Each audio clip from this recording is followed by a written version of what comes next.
Alright, sup y'all. If you clicked on this video, it's because you trying to figure out how to make a high amount of income without a college degree in today's economy. And I'm going to tell you how to get that done. The first thing you're going to want to do is you're going to want to look into the healthcare field. But a lot of people, when they think about the healthcare field, they think about doctors and nurses. There's a whole other underworld of healthcare professionals that are needed right now in the economy. It's one of the fastest growing sectors in the country. So I'm going to just go ahead and get right to the chase. You're going to want to try and become a direct support professional. The abbreviation is DSP. Now, direct support professional, they're going to deal primarily with residential care and helping, elderly adults or people with disabilities that need to go to appointments, that need to get their meals prepared, get their medications applied, and things of that nature.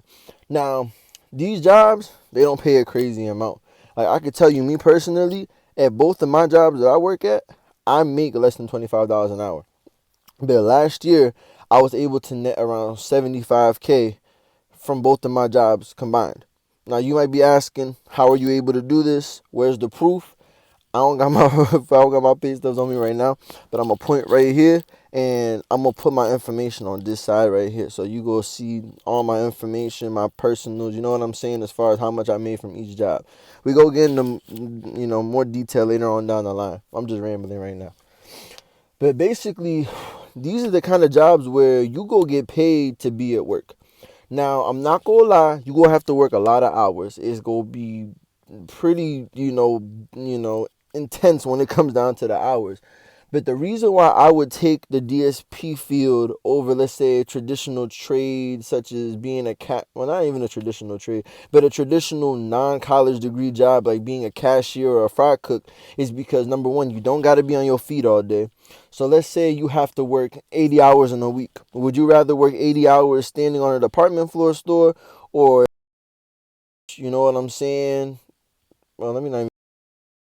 But, sitting on the couch watching TV and, having food available to you and stuff like that, like, you just got a lot of different options for yourself. You feel me? And, like I said, there's a lot of different amenities. I'm not going to go into too much detail, you know what I'm saying? But there's a lot of amenities there that kind of give you that home vibe. So you don't have to be on your feet all day. You are able to sit down, you are able to relax, and you're able to put yourself into a calmer state of mind so you can actually push through those hours. I mean, they call it residential living for a reason. You live in residential. Um, I've been in the DSP field since I got out of high school, honestly. And I will tell you right now that if you want to make a lot of money in this field, you go have to actually pay to play. Like, you got to really be there. I mean, if I were to tell you how many hours I work, shoot, I could go into an even more detailed breakdown with my actual pay stubs and the hours that I've worked if y'all really want to see that. But just right now, I'd say look into being a direct support professional. Try and pick up multiple jobs if you can, and just try and coordinate those jobs to fit your schedule. Like, for example, sometimes you'll have an 8 to 3 schedule. That's 8 a.m. to 3 p.m. And then you might head to another job that's 4 p.m. to 11 p.m. And then if you really want to push yourself, you could work an overnight shift from midnight to 8 a.m. and you could run it like that around the clock. And there's also different levels to the kind of DSP that you are. You've got full-time DSPs. These are DSPs that are on the payroll. They got their benefits and they have a fixed schedule. And then you have part-time DSPs, which in the name implies you're basically part-time. You still got benefits, health insurance and things like that, but you're not required to work a full-time schedule. And then you have PRNs. PRNs are as needed. So you're basically working whenever you're able to work. I think they got like a 16-hour minimum that you have to work in order to keep your, employment eligibility. But besides that, you work on your schedule whenever you're able to, and it's just really flexible and convenient. And what I did personally is I have one full-time DSP job, and then I have another part-time PRN job. So what I do is, whenever I'm not working in my main job, I pick up hours at that other job, and I take both of those incomes put together, and that's what gives me that amount that I'm talking about today. And because of how my pay system is set up, I get paid every single Thursday. I get paid every single week. Now, along with the money that I make being a DSP, I also invest. And I plan on making more content about how I invest, what I invest into, what my long-term goals are, and just everything to do with that in general. But this video specifically is just going to be about a low barrier to entry job that you can do to make as much money as you possibly can without a college degree.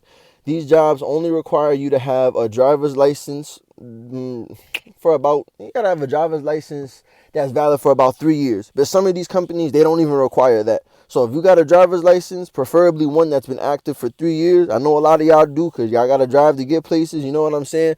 Then you basically are already qualified to be in this field.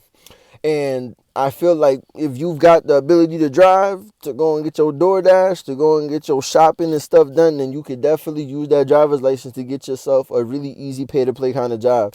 So that's going to be all for this video. But I can definitely go into more detail if y'all want me to. And I could definitely, break down other aspects of the job, such as the environment, things that you can look forward to dealing with here, because there are negatives just like there are positives. But overall, direct support professional, it's a low barrier to entry field, does not require a college degree, and I was able to run up 75, 80K doing that just by going to work. So definitely look into it. It might be something that you could find value from.